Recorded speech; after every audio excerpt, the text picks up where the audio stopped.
Exercise start.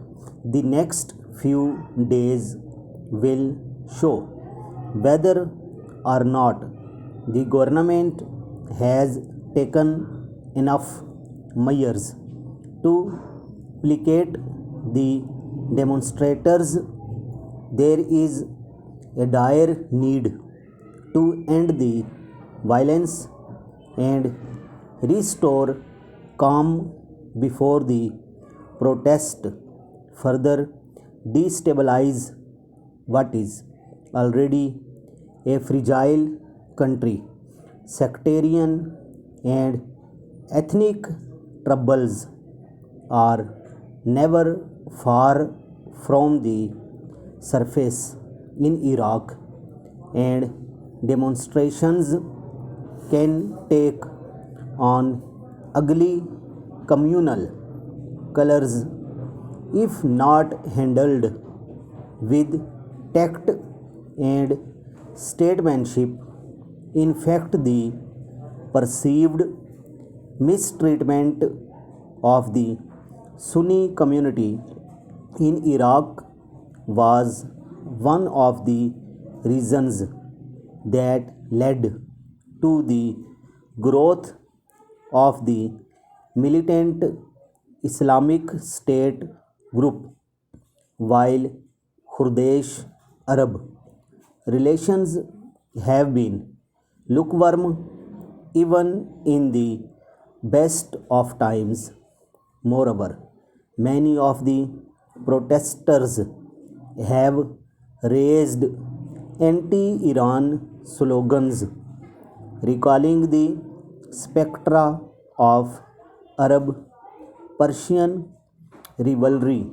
Considering these fault lines, the Iraqi government, religious leader, and tribal elders must all play their part to restore calm and ensure the protesters' genuine demands are not exploited by vested interest in created choice.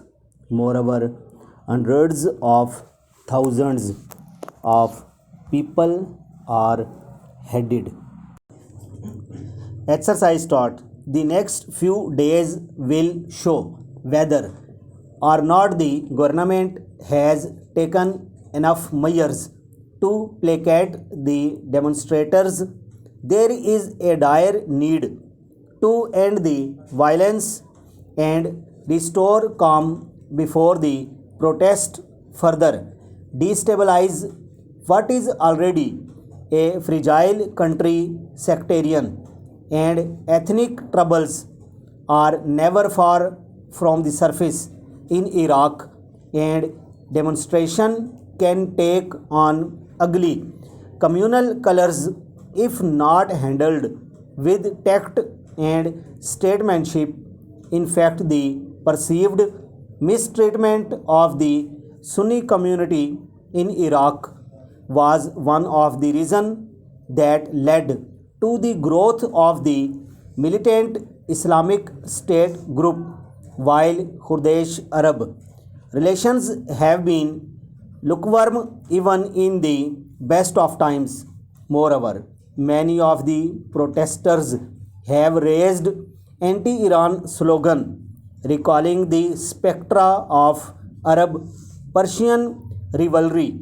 Considering these fault lines, the Iraqi government, religious leader, and tribal elders must all play their part to restore calm and ensure the protesters' genuine demands are not exploited by vested interest in created choice. Moreover, hundreds of thousands of people are headed.